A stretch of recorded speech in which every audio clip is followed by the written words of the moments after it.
welcome to West Khandesh Villa Seva Mandal, Nandurbar. I am Mr. Vasant Vasekar, Assistant Teacher, Eklavya Vidyalaya, Nandurbar. Now today we are going to learn a new story from unit number 2.6, Standard 7, Subject English.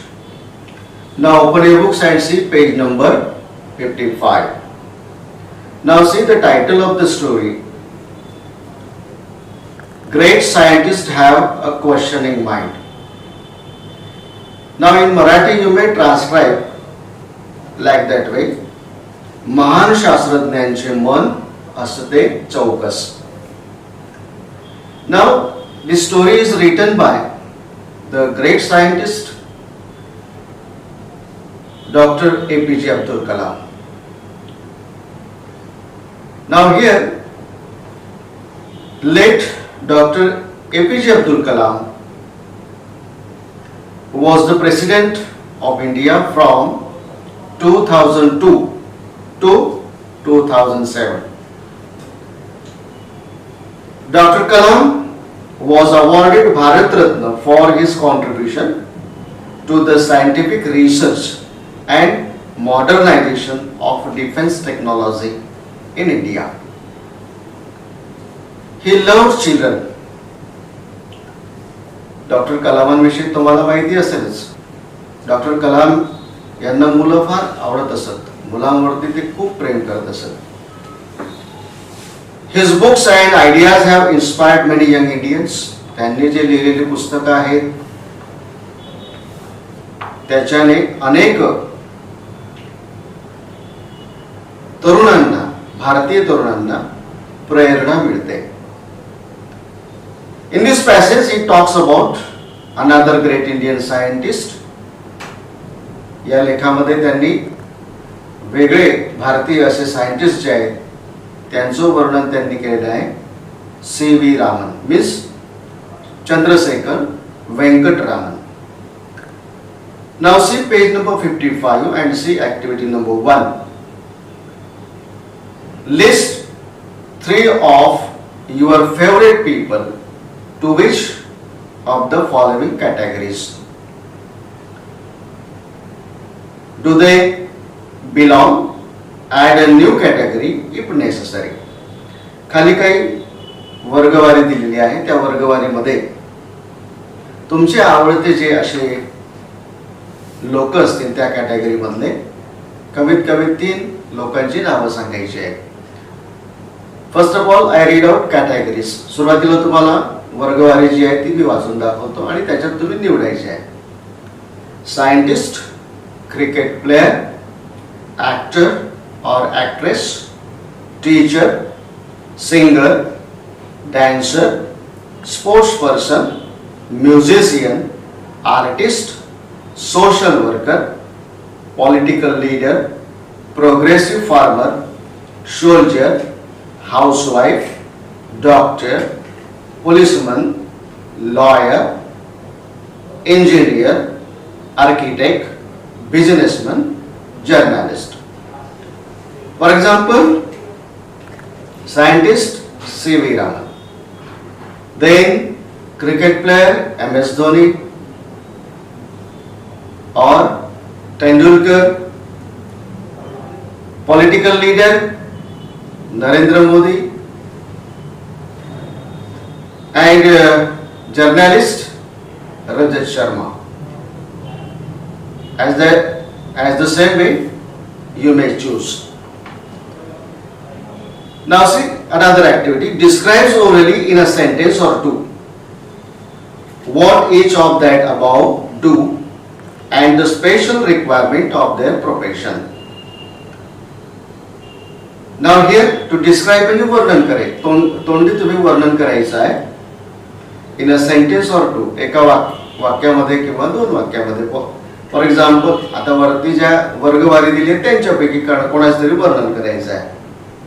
For example teacher. Teachers are so knowledgeable.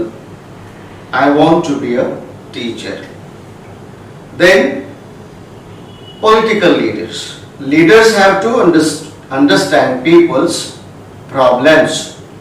They work hard. I want to be a political leader. Like that way, you can describe orally in a sentence or two. Now turn the page and see a beautiful story of C.V. Raman. Now see the title of the story. Great scientists have a question in mind. Now in Marathi you may transcribe like that way. महान शास्त्रज्ञांचं मन असतं चौकस. Now see the story. Now in the story the writer Dr. APJ Abdul Kalam, the great scientist, depicted a picture about again Indian great scientist C.V. Raman, means Chandrasekhar Venkat Raman. Now see the story. Great scientific minds are restless with questions. जे महान असं शास्त्रशुद्ध मन असतं ते नेहमी restless म्हणजे बेचैन असतं. अनेक प्रश्नांनी ते बेचैन असतं. महान शास्त्रज्ञ जे होऊन गेले त्यांचं मन जे आहे ते अनेक प्रश्नांनी बेचैन असतं. They keep asking, why does this happen? त्यांच्या मनामध्ये अनेक प्रश्न जे आहे हे येत असतात. का बरं हे घडलं?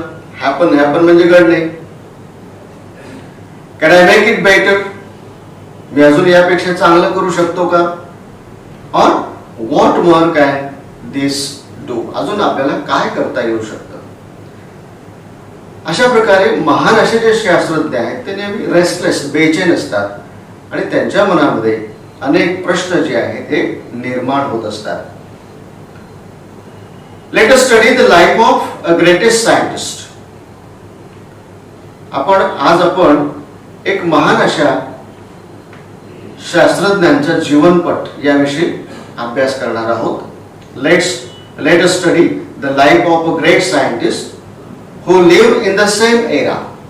की जो era म्हणजे युग, की जो या एरामध्ये याच युगामध्ये होऊन गेला. ॲज आइन्स्टाईन, ज्या युगामध्ये आइन्स्टाईन हा होऊन गेला, but about 5000 kilometres east of Germany in India. Germany पासून जवळपास 5000 किलोमीटर लांब भारतामध्ये असा शास्त्रज्ञ होऊन गेला. Born in Tiruchirappalli in Southern India. Tiruchirappalli या ठिकाणी त्यांचा जन्म झाला साऊथ इंडियामध्ये. इन द इयर 1888 1888 मध्ये त्यांचा जन्म झाला. Raman grew up to be one of the greatest scientists in India. Raman एक महान असे शास्त्रज्ञ म्हणून भारतामध्ये ते वाढत होते. He was a bright student. ते अतिशय तेजस्वी असे विद्यार्थी होते. अतिशय हुशार असे विद्यार्थी होते. ब्राइट म्हणजे हुशार किंवा तेजस्वी. राइट फ्रॉम द स्टार्ट, अगदी सुरुवातीपासून. and was deeply interested in optical science and acoustics. आणि त्यांच्या सुरुवातीपासून जो इंटरेस्ट होता तो म्हणजे दृकशास्त्र आणि ध्वनिशास्त्र याच्यामध्ये. ऑप्टिकल सायन्स म्हणजे दृकशास्त्र आणि अकॉस्टिक्स म्हणजे ध्वनिशास्त्र. This is what perhaps led him to discover that the mridang and the tabla produce more melodious sounds than any other percussion instrument. Raman यांनी हे शोधून काढलं की मृदुंग आणि तबला यांचे जे स्वर आहेत हे स्वर मधुर असतात. इतर असे जे अजून इन्स्ट्रुमेंट आहेत संगीताचे जे वाद्य आहेत त्यांच्यामध्ये मृदुंग आणि तबला हे दोन जी भारतीय वाद्य आहेत यांचा स्वर मधुर असतो असं त्यांनी शोधून काढलं. He was fascinated by colourful things. Fascinated म्हणजे आकृष्ट होणे. सी व्ही रामन हे रंगीबेरंगी ज्या वस्तू होत्या यांच्याकडे आकृष्ट व्हायचे, आकर्षिले जायचे. बीट अ फ्लावर, फुलांकडे त्यांचं आकर्षण वाढायचं. बटरफ्लाय, फुलपाखरू, त्यांच्याकडे ते आकर्षित व्हायचे. और जेम, जेम म्हणजे रत्न जे आहेत त्यांच्याकडे ते आकर्षित व्हायचे. He kept seeking knowledge about everything around him. आपल्या आजूबाजूच्या परिसरामध्ये जे जे काय आहे त्याविषयीचं ज्ञान आपल्याला असलं पाहिजे अशी त्यांची धारणा होती. He became a scholar in sound and sound related physics. ते अतिशय विद्वान होते ध्वनी आणि ध्वनीशी रिलेटेड अशा भौतिकशास्त्रामध्ये. One day a ship sailed from the port of London towards Calcutta. One day what happened? A ship sailed from the port of London towards Calcutta. लंडनच्या बंदरापासून कॅलकटाकडे एक जहाज प्रवासाला निघाल. On board was young C V Raman. On board म्हणजे जहाजात असणे. त्या जहाजामध्ये सी व्ही रामन म्हणजे चंद्रशेखर वेंकट रामन हे सुद्धा होते. who had delivered a lecture on the acoustics of the violin in London. London मध्ये त्यांनी ध्वनिशास्त्र आणि त्यातल्या त्यात व्हायोलिन हे जे संगीताचं एक वाद्य आहे याच्यावरती त्यांनी लेक्चर दिलेलं होतं. व्हायोलिन हे वाद्य तुम्हाला माहिती असेल, खांद्यालगत लागून अगदी तंतूंच्या साहाय्याने अशा पद्धतीने वाजवलं जातं. That is called violin. He was now on the ship's deck. त्या जहाजामध्ये ते जहाजाच्या वरच्या मजल्यावर होते. डेक म्हणजे जहाजाचा वरचा मजला. Gazing at the blue water of the ocean. आणि बाहेर ते जहाज ओशन म्हणजे समुद्र, समुद्राचे जे पाणी जे आहे ते पाणी टक लावून न्याहाळत होते. As he glanced up at the sky, आणि जेव्हा त्यांनी आकाशाकडे दृष्टी फेकली, which was of the same shade as the ocean, a series of questions popped up in his head. आणि त्यांनी आकाशाकडे पाहिल्यानंतर त्यांच्या मनामध्ये प्रश्नांची रांगच सुरू झाली. Why are both the sea and the blue sky Why are both the sea and the sky blue in color? समुद्राच्या पाण्याचा रंगही ब्लू आहे, निळा आहे आणि आकाशाचाही रंग निळा आहे. असं का? What is the science behind this occurrence? Occurrence म्हणजे घटना. या घटनेमागे असं कोणतं कारण आहे? याविषयीचं उत्तर शोधण्यासाठी त्यांच्या मनामध्ये अनेक प्रश्न जे आहेत ते निर्माण झाले.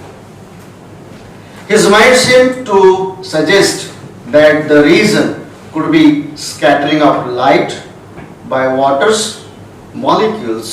However, his theory was yet to be proved scientifically. आणि त्यांचं मन त्यांना असं सांगत होतं की या पाठीमागचं जे रिझन आहे, कारण आहे ते म्हणजे प्रकाशाचे जे किरण असतात ते विस्तारतात, पसरतात. स्कॅटर्ड म्हणजे पसरणे. कशामुळे? By water molecules. मॉलिक्युल्स म्हणजे परमाणू. However, his theory was yet to be proved scientifically. अजून शास्त्रशुद्धरित्या ही थेअरी जी आहे ही अजून सिद्ध व्हायची होती. When the ship anchored at Calcutta, जेव्हा कलकत्त्याला त्यांचं जहाज पोचलं आणि त्याने नांगर टाकला. अँकर्ड म्हणजे नांगर टाकणे. The young man immediately went on to conduct experiments. आणि हा जो तरुण शास्त्रज्ञ होता C V. Raman, to conduct experiments. Experiments म्हणजे प्रयोग. तो प्रयोग करण्यामध्ये गर्क झाला. To prove his theory. त्याची जी थेअरी आहे ती प्रूव्ह करण्यासाठी. His research in optics. त्याचं जे संशोधन जे होतं हे दृकशास्त्रामध्ये होतं. सायन्स ऑफ लाईट जे प्रकाशाचं शास्त्र आहे. रिझल्टेड in the discovery of Raman effect. आणि पुढे मात्र त्याला तुम्ही रामन इफेक्ट म्हणून जाणतात. विज्ञानामध्ये रामन इफेक्ट म्हणून तुम्ही शिकला असाल. He announced it to be scientific word in March 1928. 1928 मध्ये त्यांनी त्याचं संशोधन जे आहे त्याची घोषणा त्यांनी केली जगापुढे. The discovery won him the Nobel Prize of Physics in 1930. आणि याचा परिणाम असा झाला की 1930 मध्ये त्यांना नोबल पारितोषिकाने पदार्थ विज्ञानामध्ये त्यांना जे पारितोषिक दिलं नोबल पारितोषिक, यामुळे त्यांना सन्मानित करण्यात आलं. It was the first time this prize was awarded to an Asian. आशियाई माणसाला पहिल्यांदाच एवढं मोठं नोबल पारितोषिक मिळवणारे ही घटना जी आहे ती घडली. The day he discovered the Raman effect, ज्या दिवशी त्याने रामन परिणामांचा शोध लावला, 28 February 28 February was later declared as National Science Day. 28 February हा दिवस त्यांनी नंतर राष्ट्रीय विज्ञान दिन म्हणून हा साजरा करण्यात येऊ लागला. याची घोषणा त्यावेळेला झाली. Even before this, his contribution to science of optics had been acknowledged. Now here contribution म्हणजे योगदान.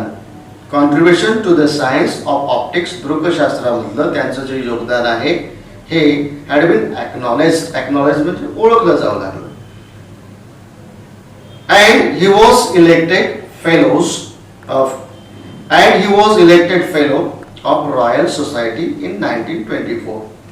आणि नंतर त्यांना रॉयल सोसायटीचं 1924 मध्ये सभासद करून घेण्यात आलं.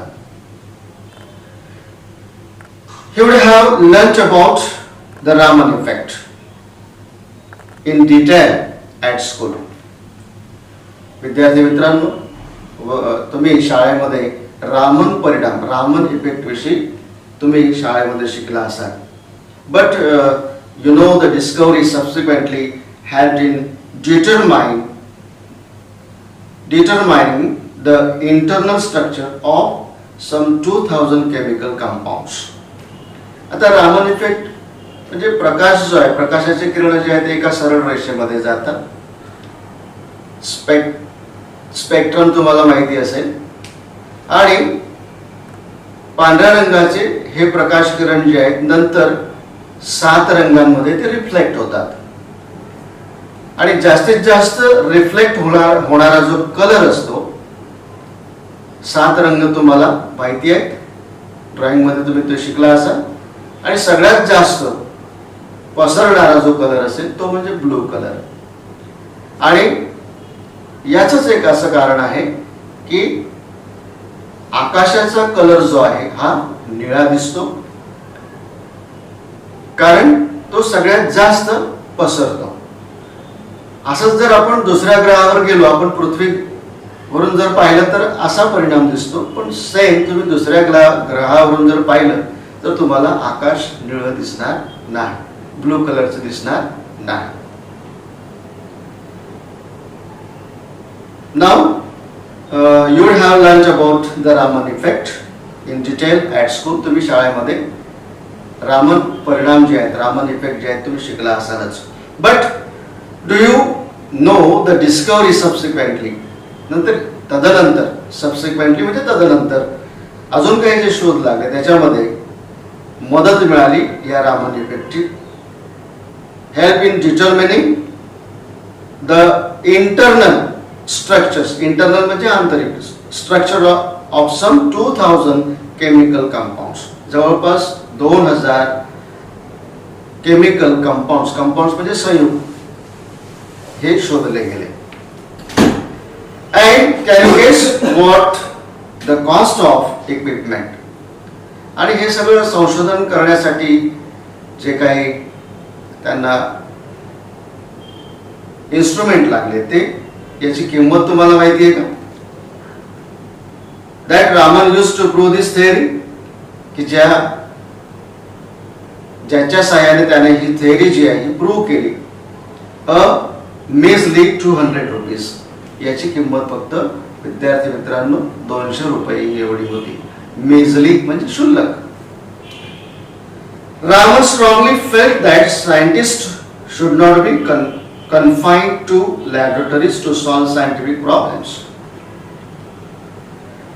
आणि या घटनेने असं निदर्शनास दिसतं की शास्त्रज्ञांनी फक्त शोध लावण्यासाठी एका बंदिस्त अशा प्रयोगशाळेमध्ये असणं गरजेचं नाही आहे.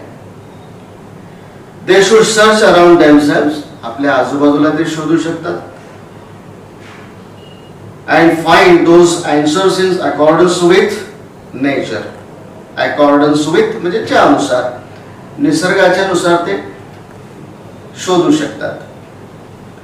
For the essence of science lies in independent thinking and hard work and not in equipment. विज्ञानाचं जे सार आहे, इसेन्स म्हणजे सार, याच्यामध्येच दडलेला आहे की जो सायंटिस्ट स्वतंत्ररित्या विचार करेल, मेहनत करेल, हार्ड वर्क करेल आणि फारसा इक्विपमेंटवर अवलंबून राहणार नाही, तोच खरा शास्त्रज्ञ. हे किती बरं सत्य आहे. Though the oceans and the sky have always been blue in colour. याच्या आधी अनेकांनी आकाश पाहिलं असेल, निळ्या रंगाचं दिसतं. समुद्राच्या पाण्याचा रंग पाहिला असेल, तो सुद्धा निळ्या रंगाचा दिसतो.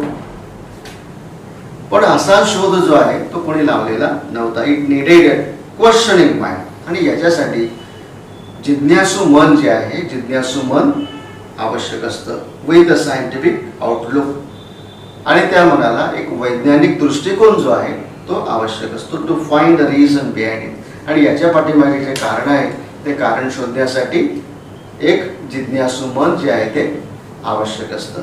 आणि तेच टायटल या ठिकाणी दिलेलं आहे, great scientist have a questioning mind. महान शास्त्रज्ञांचं मन असतं चौकस. Now in this way this lesson is over here.